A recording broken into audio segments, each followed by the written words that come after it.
Bismillahirrahmanirrahim. Alhamdulillahirabbil alamin. Wassalatu wassalamu ala asyrafil anbiya'i wal mursalin sayyidina wa nabiyina Muhammadin wa ala alihi wa sahbihi ajma'in. Subhanaka la ilma lana illa ma 'allamtana innaka antal alimul hakim wa tub 'alaina innaka antat tawwabur rahim wa inna wa wafiqna ila siratikal mustaqim. Qala musannif rahimahullah nafa'ana bihi wa bi ulumihi fid dharaini amin ya rabbal alamin. Alhamdulillah, sama-sama kita bersyukur atas limpahan karunia nikmat yang Allah berikan. Salawat dan salam mudah-mudahan selalu terlimpah dan tercurah kepada baginda junjungan kita Nabi besar Muhammad sallallahu alaihi wasallam, pada keluarga beliau, sahabat-sahabat beliau, orang-orang yang mengikuti sunnah beliau hingga yaumil qiyamah. Hadirin wal hadirat jemaah salat fardu maghrib yang dirahmati oleh Allah Subhanahu wa taala. Kembali kita menyambung daripada pengajian minggu yang telah lewat, masih berkaitan dengan sifat-sifat bagi para rasul. Nah, selanjutnya yaitu adalah a'radul basyariyah. Artinya harus sekalian para rasul itu berperangai, berperilaku seperti perangai manusia. Harus itu boleh atau tidak. Harus saja bagi rasul mereka itu mempunyai perangai atau perilaku seperti perilaku kebanyakan dari manusia. Namun dalam satu catatan,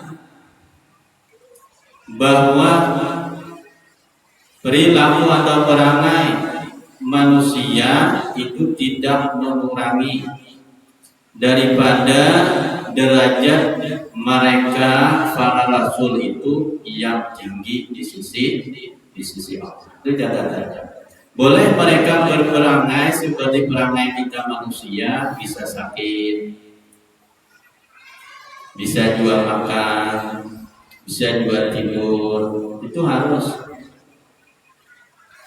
Namun hal tersebut tidak mengurangi derajat kedudukan mereka para rasul yang mulia di sisi Allah Subhanahu wa ta'ala.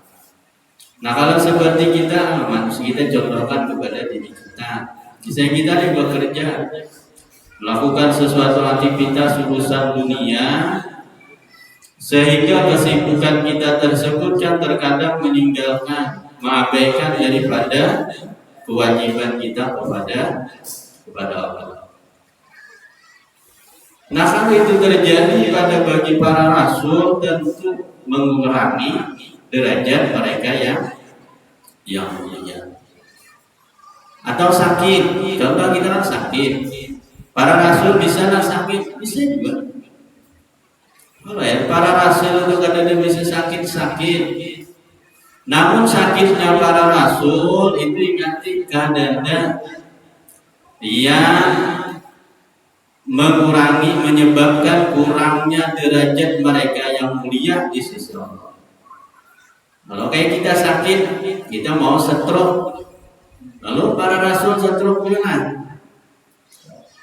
Sampai terbawa mati mau lah, kan mungkin, karena mereka mulia di sisi Allah, kan mungkin seperti itu. Atau seperti kita karena penyakit yang tidak ada obatnya, seperti garas, kusta, obatnya susah. Kalau itu kena sampai terbawa mati. Terjadi pada para rasul, kan ada mungkin. Nah, seperti mungkin cerita yang pernah kita dengar daripada cerita Nabi Ayub alaihissalam. Kan beliau diuji oleh Allah Subhanahu wa taala dengan sakit yang berkepanjangan. Bukan sebulan bulan. Sakit beliau itu tahun. Nah itu ujian dari Allah Subhanahu wa taala. Mungkin kita pernah mendengar sakitnya beliau, misalnya kita pernah mendengar sakitnya Nabi Ayub itu sampai bulan. Lah hendak sholat, Nabi ibadah dilepas sholatnya karena kasih sayang masuk, gimana? Kasih sayangnya masuk, tapi bulannya masuklah. Bagi para rasul, jadi hina Allah. Para rasul, mungkinlah hal tersebut tidak mungkin. Lalu kalau kita pernah mendengar hal tersebut, nah kita jangan cepat mempercayai hal tersebut karena sesuatu sifat aradul basyariyah itu harus bagi rasul, tapi dengan satu catatan, sifat tersebut, perangai tersebut tidak mengurangi derajat mereka yang mulia di sisi Allah Subhanahu wa taala. Mustahil, tidak mungkin. Tiada berperangai seperti perangai manusia. Pada mungkin para rasul itu tidak berperangai, tidak berkelakuan seperti kelakuan manusia, karena jelas di dalam firman Allah Subhanahu wa taala, A'udzu billahi minasyaitonir rajim, wa ma arsalna qablaka minar mursalina illa innahum la ya'kuluna ta'am wa yamshuna fil aswaq. Artinya tiada kami suruh sebelum engkau daripada sekalian rasul, melainkan adalah mereka itu makan makanan dan berjalan pada segala pasar. Kan ayat tersebut menunjukkan para rasul itu berkelakuan seperti perilaku manusia umumnya, perilakunya. Namun kepada dinisbahkan kepada para rasul, khususnya kepada baginda Nabi kita Muhammad sallallahu alaihi wasallam, yang mana disebutkan di dalam bait sihir, rasul itu basyarat lakal basyar. Nabi itu basyarun lakal basyar. Memang manusia seperti umumnya manusia, tapi tidak serupa karena mempunyai beberapa kelebihan yang Allah berikan kepada Nabi. Bal huwa yaqutuhu wa nasuka. Bahkan Nabi itu kalau diibaratkan batu, Nabi adalah permata. Manusia itu adalah batu gunung. Kan ya, hanya timbangan rasul, khususnya bagi dalam kita Muhammad dengan kita itu jauh timbangannya. Ada kalau kita menyamakan antara diri kita dengan para rasul. Nah, tapi jadi kewajiban bagi kita, ini wajibnya kita apa? Kewajiban kita apa? Hal tersebut kita wajib percaya, wajib beriman, wajib yakin bahwasanya para rasul itu mereka berperilaku, mereka itu berperangai seperti perangainya manusia. Itu aja kewajiban kita. Kita harus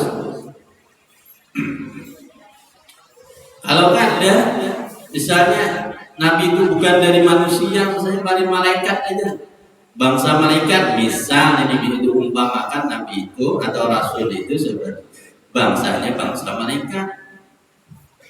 Lalu kita sebagai umat ada berita daripada Rasul, lalu kita bisa menjadikan alasan, Rasulnya malaikat.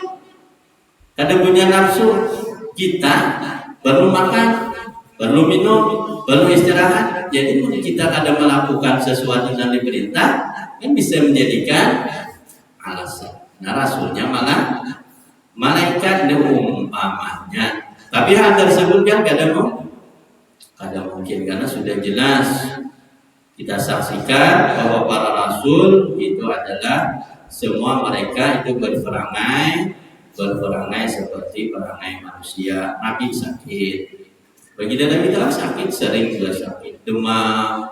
Ditanya oleh sahabat sakit, jawab dia, wahai Rasul, kata Nabi sakit, sama juga seperti kalian aku sakit, demam, sama. Nabi juga makan, Nabi juga istirahat. Nah itu supaya kita sebagai umat itu dapat mencontoh. Kalau malaikat, pantas saja palingnya malaikat yang itu jadinya. Nah itu jadikan kita sebagai keyakinan bahwasanya kita yakin bahwasanya para rasul itu adalah mereka harus berperilaku berperangai seperti perangai manusia. Namun dengan kita sebagai itu supaya kita dapat mengikuti langkah jejak daripada mereka para rasul. Sebagaimana Allah berfirman di dalam Al-Qur'an, laqad kana lakum fi rasulillahi uswatun hasanah. Seperti itu dalam Al-Qur'an. Kata Allah, sesungguhnya bagi kalian pada diri bagi Rasul Sallallahu Alaihi Wasallam itu sebagai panutan, contoh ikutan yang baik untuk dilakukan. Yang mengikuti orang yang mengikuti perilaku contoh baginda Nabi kita Muhammad Sallallahu Alaihi Wasallam itu diterangkan dalam sambungan ayat itu tiga golongan orang. Kita termasuk hal tersebut.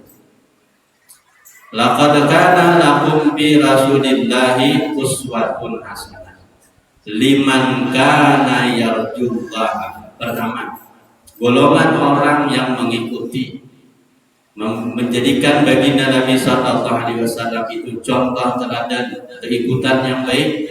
Itu yang pertama, liman kana yarjullaha, orang yang mengharap ia akan Allah. Itu golongan yang pertama.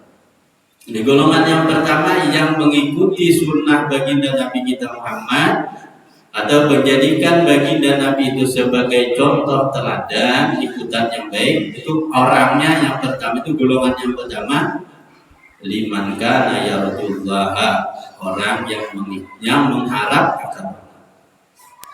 Jadi orang yang mengharap akan Allah, nah maka dia harus mengikuti Nabi sebagai ikutan. Kita sebagai orang yang beriman kan kita semua berharap kepada Allah. Berharap apa? Berharap amal ibadah yang kita lakukan diterima oleh Allah. Berharap kita Allah. Dosa yang pernah kita berbuat dahulu, harap kita kepada Allah apa? Dosa kita diampuni. Harap kepada Allah kita dimatikan dalam keadaan husnul khatimah, mati dalam keadaan iman yang sempurna. Nah itu harapan kita kepada Allah. Yang disebut dengan raja, ya. Harap kepada Allah. Nah orang yang harap kepada Allah, maka orang tersebut pasti dia akan mengikuti Nabi sebagai contohnya. Karena kita lihat sunnah-sunnah anjuran yang dicontohkan oleh baginda Nabi kita Muhammad Sallallahu Alaihi Wasallam. Selalu Allah akan memberikan kepada orang yang mengikutinya itu berbagai macam karunia yang Allah berikan. Contoh, baginda Nabi Sallallahu Alaihi Wasallam bersabda, kata Nabi, man sholat bardaini dakhala jannah. Barang siapa yang sholat di waktu dua yang dingin, dia masuk surga. Dakhala jannah, masuk surga ini. Dan kita harap kepada Allah. Harap kita apa? Di akhirat kita dikumpulkan di dalam di dalam surga. Nabi mengatakan barang siapa yang sholat di waktu dua yang dingin, maka dia masuk surga. Ulama mengatakan, mentafsirkan bardaini itu dua waktu yang dingin itu sholatul asri wa subuhi, sholatul subuhi wal asri, sholat subuh dan asar. Subuh dingin banget, asar dingin banget. Nah, dua waktu ini bila dilakukan maka membawa kepada diri seseorang itu masuk surga. Ini dua ini berarti lah, tiga tinggal lagi itu kadang itu Pak. Karena dua ini termasuk sholatul wusta, hanya sholat yang berat. Kalau dua ini dilakukan, insya Allah yang tiga akan mengikuti. Ini dua ini dulu pokok utamanya. Subuh biar kuliah aja didi ya, dingin apa ya, orang-orangnya aja, orang yang mengharap kepada Allah aja akan tuh, mengharapnya kepada Allah akan surganya Allah Taala terbangun. Ada juga yang terbangun memiliki selimut aja, ada juga yang artinya ada harap berarti. Itu yang pertama. Nah kemudian asar ini waktu yang agak susah juga, apalagi bagi kita sebagai orang yang sibuk. Waktu kita bekerja kan asar itu ajar orang. Apalagi kita 4 orang. Waktu itu waktu pas bekerja itu ajar berat. Jadi pulang ke rumah sudah badan capek, kita tinggal masuk asar. Nah jadi kata Nabi, artinya orang yang mengharap kepada Allah pasti menteladani kepada baginda Nabi kita Muhammad sallallahu alaihi wasallam. Contoh bagi ibu-ibu, kan Nabi itu diutus oleh Allah sebagai teladan. Keluarga Nabi itu teladan bagi kita yang punya keluarga. Istri-istri Nabi itu teladan bagi istri-istri kita. Anak Nabi teladan bagi anak-anak. Nabi pernah menasihati Fatimah, kata baginda Nabi, ya Fatimah, ya Fatimah tabassama fi wajhi zawjiha illa nazara Allah bi'ainir rahmah. Hadis Nabi sallallahu alaihi wasallam. Kata Nabi nasihat anak Nabi, wahai Fatimah, bila engkau bertemu dengan suamimu, maka tersenyumlah engkau dengan suami. Sunnah, anjuran istri itu ketemu laki itu yang pertama itu harus tersenyum, walau hati kadang tersenyum. Kadang ditunggui, suami ini ditunggui, anak kuring, laki belum datang, tungguin lakinya berkisahan aja kan juga ya Allah. Bulik jam 12 lewat, ngatok pintu, bini sudah tak kuring, nah, bangun, walau hati kada senang sama. Usahakan yang pertama tersenyumlah dulu dengan suami. Itu namanya mengkawal ya, karena keluarga Nabi contoh kepada kita sebagai orang yang berkeluarga. Senyum bareng, walau hati kada senyum. Habis itu pada tapi jangan kalau kayak itu terus ya kayak itu habisnya sekali kita dapat. Nah, jadi tabassama tersenyum. Apa yang didapat orang yang berharap kepada Allah? Maka kata baginda Nabi, nazarallahu bi'ainir rahim. Terkecuali Allah pandang ia perempuan tersebut dengan apa? Dengan pandangan kasih sayang. Bila pandangan kasih sayang Allah itu sekali itu Allah memandang kepada hamba dengan pandangan kasih sayang, maka diharapkan oleh Allah karena tubuhnya itu dimakan, dibakar oleh api. Kan contoh yang kita berharap kepada Allah sebagai harapan kita maka contoh baginda Nabi. Contoh lagi yang kedua, bagi ibu-ibu laki-laki sudah ada yang lain.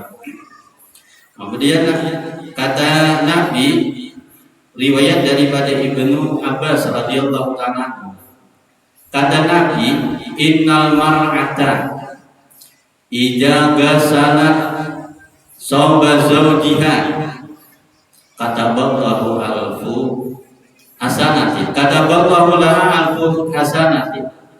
Kata Nabi, sesungguhnya seorang perempuan apabila ia menyucikan pakaian suaminya, memang bukan kewajiban bagi ibu-ibu menyucikan pakaian suami. Suami itu punya kewajiban, dia tidak kewajiban tapi satu kebaktian aja. Satu kebaktian kepada suami agar dia mendapat ridho dari Allah Subhanahu wa taala dengan sebab suaminya tersebut. Jadi Allah mengutus kepada perempuan itu suami untuk apa? Disitulah lahan untuk ibu-ibu mendapat keberkahan, mendapat rahmat kasih sayang dari Allah Subhanahu wa taala. Maka karena kita bakti dengan suami, sayang dengan suami, kita rela menyucikan pakaiannya. Walau itu bukan kewajiban. Biar bertumpuk gue selama hari kada usah dinyucikan kada apa-apa. Tapi orang kada melajari. Tapi memang sebenarnya itu bukan kewajiban. Bila hendak dicuci seorang atau carikan pembantu. Tapi kalau hendak biar menolongi suami, biar cucikan. Apa yang didapat orang yang berharap kepada Allah, kata baginda Nabi sallallahu alaihi wasallam, Allah tulis bagi perempuan tersebut 1000 kebaikan. Satu lembar aja dia mencucikan pakaian suami ditulis oleh Allah Taala 1000 kebaikan. Wa ghafara laha alfu sayyi'atin. Allah hapus 1000 dosa baginya.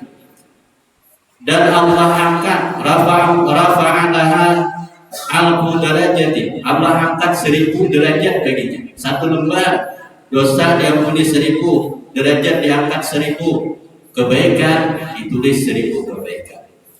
Wastaghfarat laha kullu syai'in tala'at alaihi syams.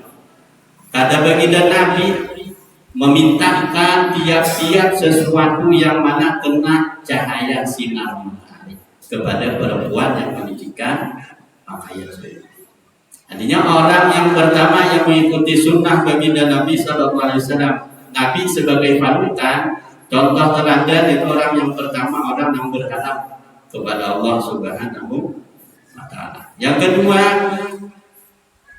laqad kana lakum bi rasulillahi uswatun hasanah liman kana yarjullaha wal yawmal akhir. Kan atapnya itu waman kana yarjullah wa man kana yarju yawmal akhir. Itu atapnya seperti itu dalam susunan bahasa. Artinya orang yang berharap pada hari kiamat. Berharap di hari kiamat apa? Berharap masuk surga. Harap kita di hari akhirat, kita kan berharap semuanya. Berharap semua kita sebagai manusia yang diberikan Allah Ta'ala akal pemikiran, tentu harapan kita bila di akhirat itu sebenarnya kita selamat. Walau hitung-hitungan kita ini ada selamat, mau dihitung kita ini ada selamatnya. Tapi harap kita tetap kepada Allah di hari kiamat itu kita selamat. Mungkin selamat kita dengan pertolongan syafaat daripada orang lain saja. Karena menurut riwayat Nabi Musa alaihissalam itu pernah membuka lembaran kitab yang diturunkan oleh Allah kepada Nabi Musa. Itu pernah Nabi Musa melihat, kata Nabi Musa tertulis ada satu umat yang mana umat tersebut diberi syafaat, sebagian memberi syafaat dan sebagian itu dapat syafaat. Lalu Nabi Musa berharap, ya Allah jadikan ini umatku. Dijawab oleh Allah, itu umat bagi dan Nabi kita Muhammad, kita yang dimaksud oleh kitab kita yang dibaca oleh Nabi Musa alaihissalam. Artinya bisa ya kita itu selamat dari pertolongan orang lain. Nah itu, jadi pada hari kiamat Orang yang berharap selamat di pada hari kiamat itu baginda Nabi itu harus sebagai menjadi panutan, ikutan.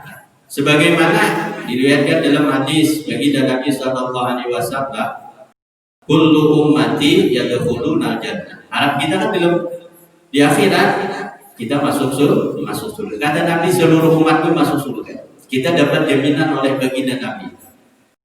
Kullu ummati yadkhuluna jannah. Seluruh umatku masuk surga. Kita masih ada jaminan bagi Nabi kita Muhammad sallallahu alaihi wasallam. Illa man aba, kecuali orang yang memang tidak mau. Kalau ada mau besar. Ini orang yang mau aja belum masuk surga. Siapa lalu ditanya oleh sahabat, man aba ya Rasulullah? Siapa orang yang kada mau masuk surga itu ya Rasulullah? Kata Nabi, man ata'ani dakhala jannah. Wa man asa'ani faqad. Orang yang mengikuti aku, orang yang mentaati aku itu masuk surga. Nah, jadi kita harap kita masuk surga apa? Harapan orang yang diberikan oleh Allah Ta'ala akal pikiran yang sehat, tentu harapan kita pada hari akhirat itu kita berada masuk surga. Walau surga itu juga makhluk Allah Ta'ala. Lain dikatakan orang sufi kita ini lain. Atas sarah Allah aja kita masuk surga, masuk neraka, asal sudah perintah Allah kita jalankan itu orang memang bersih hati mereka kita ya tetap kencang kita harap masuk surga, tetap kita masuk surga. Karena kabar yang diceritakan oleh baginda Nabi sallallahu alaihi wasallam tentang nikmatnya surga. Nah, siapa yang masuk surga kata Nabi, yang dapat jaminan Nabi itu orang-orang yang mengikuti Nabi. Artinya yang menjadikan Nabi itu sebagai contoh teladan. Lalu siapa yang enggan? Waman aba itu siapa? Waman asa'ani faqad. Orang yang kada mau menjadikan aku itu sebagai teladan, itu orang yang kada mau masuk surga. Atau orang yang maksiat kan maksiat itu orang yang tidak menjadikan contoh bagi Nabi itu sebagai teladan. Nah, itu dua.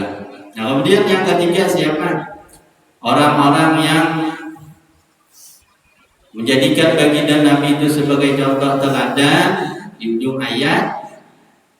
Laqad kana lakum fi Rasulillahi uswatun hasanah liman kana yarjullaha wal yawmal akhir wa dzakarallaha katsiran. Itu orang yang banyak mengingat, berzikir kepada Allah, akan ingat, akan zikir yang banyak. Selalu firman Allah Ta'ala, bila firman itu masalah zikir selalu diganding dengan kalimat yang banyak. Uzkurullaha zikran katsiran, dengan ayat yang lain. Ayo berzikir kepada Allah, zikirnya itu banyak-banyak, selalu gitu. Ada cuma ayat zikir, kadang pasti diganding dengan kalimat sesudahnya itu banyak. Bila ada kalimatnya banyak, zikirnya itu diulang supaya kita ingat dengan Allah banyak. Berzikir kepada Allah itu banyak. Nah, pada ayat tersebut yang disebut dengan zikir ingat kepada Allah, zikir yang banyak itu orang yang mengikuti Nabi sebagai teladan. Jadi orang yang mengikuti Nabi sebagai teladan itu adalah orang yang berzikir yang banyak kepada Allah.